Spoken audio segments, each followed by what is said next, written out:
कि मेरे कमेंट आ रहे थे कि हम शॉर्ट्स नोट्स कैसे बनाएं, तो मैं आपके लिए वो शॉर्ट्स नोट लेके आई हूँ। अगर आपको चाहिए तो कमेंट सेक्शन में कमेंट करना, मैं आपको प्रोवाइड करा दूँगी और आपको बताऊँगी कि आप कैसे एग्रीकल्चर सुपरवाइज़र के शॉर्ट्स नोट बना सकते हो। तो ये वीडियो एंड तक देखना, बहुत अच्छी इन्फॉर्मेशन है एग्रीकल्चर सुपरवाइज़र के लिए, क्योंकि एग्ज़ाम पास में आने वाला है। तो जल्दी से देखिए video and like and subscribe करें। तो दिखाते मैं आपको, जैसे मैंने एग्रोनॉमी का बनाया है, जिसमें अपनी क्रॉप्स यानी फसल का टॉपिक है, जिसमें मैंने शॉर्ट्स नोट्स बनाए हैं। आपको ये शॉर्ट्स नोट तभी बनाने हैं जब आपको सारा कॉन्सेप्ट वगैरह सब क्लियर हो और अब हाँ हमें सब कुछ याद है, तो आंखें बंद करके सबको एक तरह से मतलब लिख दो एक पेज में अच्छे से।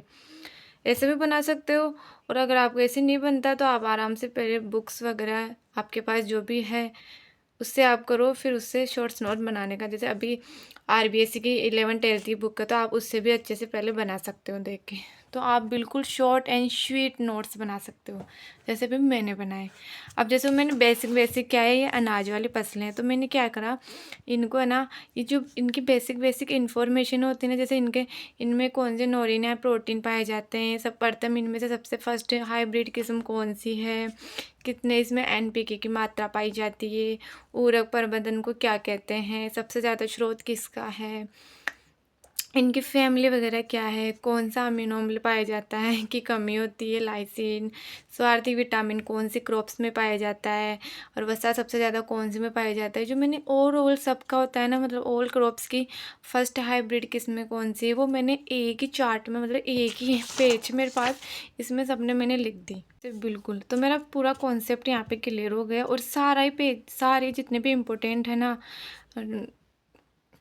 पॉइंट्स है ना अच्छे अच्छे, तो मैंने एक साथ सबको लिख दिया। अब जैसे देखो अनाज की फसलें हैं, तो इसमें मैंने लिखा सबसे पहले इसका कुल ग्रेमिनी होता है सारी अनाज की फसलों का, ये याद रखना। सबसे अच्छा स्रोत होता है कार्बोहाइड्रेट में, सबसे ज़्यादा अनाज वाले में पाया जाता है।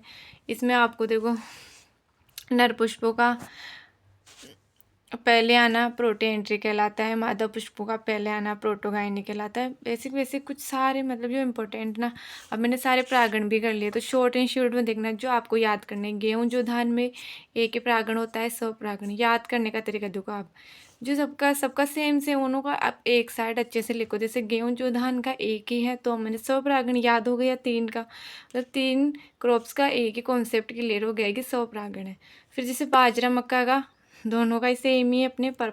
अब जैसे बाजरे और मक्का का सेम ही है पर परागण, और सबसे डिफरेंट है अपने ज्वार का, जिसमें बहुधा प्रपरागण होता है। फिर हम उत्पत्ति स्थान देखते हैं, जैसे ज्वार बाजरे का सेम ही है, अफ्रीका। गेहूं का है दक्षिणी पश्चिमी, जो का इथोपिया। धान का है दक्षिणी पूर्वी, मक्का का मेक्सिको। ये ऐसे आपको इनके इम्पोर्टेंट हर एक चीज़ लिखनी है। बॉटनिकल नेम सबको याद है, तो आप आराम से बॉटनिकल नेम भी लिख सकते हो। गुणसूत्र भी लिख दिए मैंने। जोकार बाजरे का सेम ही होता है, ज्वार मक्का का सेम होता है, धान और गेहूं का होता है डिफरेंट। फिर मैंने पुष्पकार में लिख दिया, जैसे गेहूं और जौ का सेम होता है स्पाइक, धान का होता है ओपन पेनिकल, मक्का का टेसल या शिल्क बोलते हैं, और बाजरे का होता है सिलिट्रिक स्पाइका। फिर मैंने बीज दर भी एक जगह लिख दी सारी, ताकि अपन को याद होने में। अगर आप सबसे पहले ये वाला कॉन्सेप्ट अच्छे से क्लियर होगा ना, तो क्रॉप्स की जैसे गेहूं के बेसिक बेसिक आपको यहीं पे सब कुछ याद हो जाएगा। वहाँ पे फिर क्या ही बचा, बहुत कम है जो आपको वहाँ पे डिटेल मिलेगी। जहाँ फिर बाद में आप एक एक क्रॉप्स के पढ़ोगे ना, तो वहाँ पे ऑलरेडी आपको वहाँ का बेसिक क्लियर तो यहीं पे याद हो जाएगा ना। तो देखो आप कैसा लगे आपको ये शॉर्ट्स नोट। अब जैसे मैंने गेहूँ की फसल का बनाया, ये देखो आप, ये पूरा है क्रॉप्स गेहूं का। तो आप इस तरह से नोट्स बनाओ।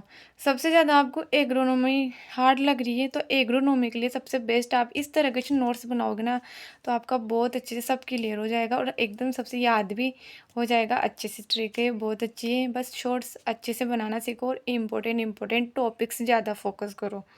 तो आप देखो आपको ये वीडियो कैसा लगा। आपको अगर ये नोट्स चाहिए तो मैं आपको ज़रूर प्रोवाइड कराऊँगी। अच्छा लगे तो कमेंट करके बताना।